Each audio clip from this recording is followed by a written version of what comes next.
Tonight in Beverly Hills, Senator Dianne Feinstein kicked off her bid for re-election at a fundraiser. Yeah, but protesters outside the Democrats' event made it clear that this is still a very divided party tonight. KCAL9 political reporter Dave Bryan is live in Beverly Hills with the latest. Dave? Jeff and Lena, Senator Feinstein certainly didn't waste any time in hitting the campaign contribution trail after declaring she would run for re-election. There were a lot of Democrats who came here tonight to support her and to contribute to her campaign, including Eli Broad and many other prominent Los Angeles and Southern California residents. But there were also some Democrats here who were not so happy with Dianne Feinstein, and they brought up an issue that has been dividing the Democratic Party.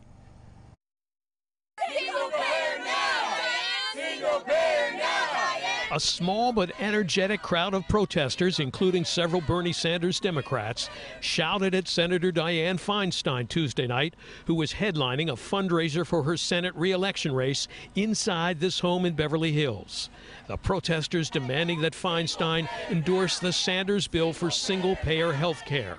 I absolutely think that her position on health care and not standing for Medicare for all does mean that she's out of touch with Democrats and young progressives in this country. Feinstein's announcement on Monday that she'll run for her 6th term in the Senate at age 84 was greeted with immediate endorsements from Mayor Eric Garcetti, who was one of the Tuesday night fundraiser hosts, and from her Senate colleague Kamala Harris, and from plenty of California members of Congress like Ted Lieu from Torrance, who said this on CNN. I have worked with Senator Feinstein. She is one of the sharpest people in the U.S. Senate. I have no concern about her ability to do her job.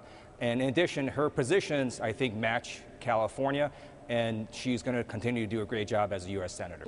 The protest issue Tuesday night was health care, but it's part of a much larger divide among Democrats at a time when they may need solid party unity to retake control of at least one House of Congress next year and the White House in 2020. The more progressive wing of the party believes the party needs new blood, fresh faces, more energy, and less establishment. Now's not the time to let's express our feelings. You know, we have enough of that with Trump. We don't need any more feelings expressed. What we need to do is stop bad policy from being enacted.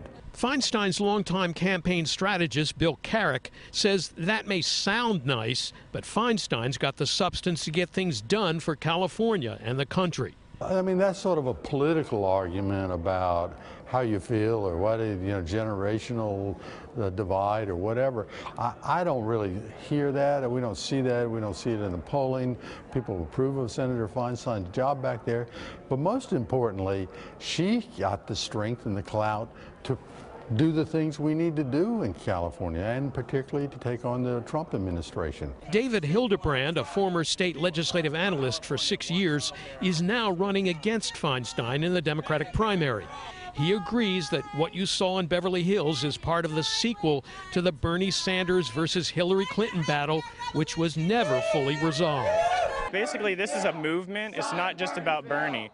Bernie's told people to go and run for office, local all the way up, and that's what a lot of people are doing. There's many candidates in California and nationwide that are doing the same thing I'm doing, that are stepping up to the plate and taking, these campaigns on. But most of the potential Democratic Senate candidates who are better known will not be running against Feinstein this time, since despite the divided party, taking a race like that now would be seen by many analysts as a political suicide mission.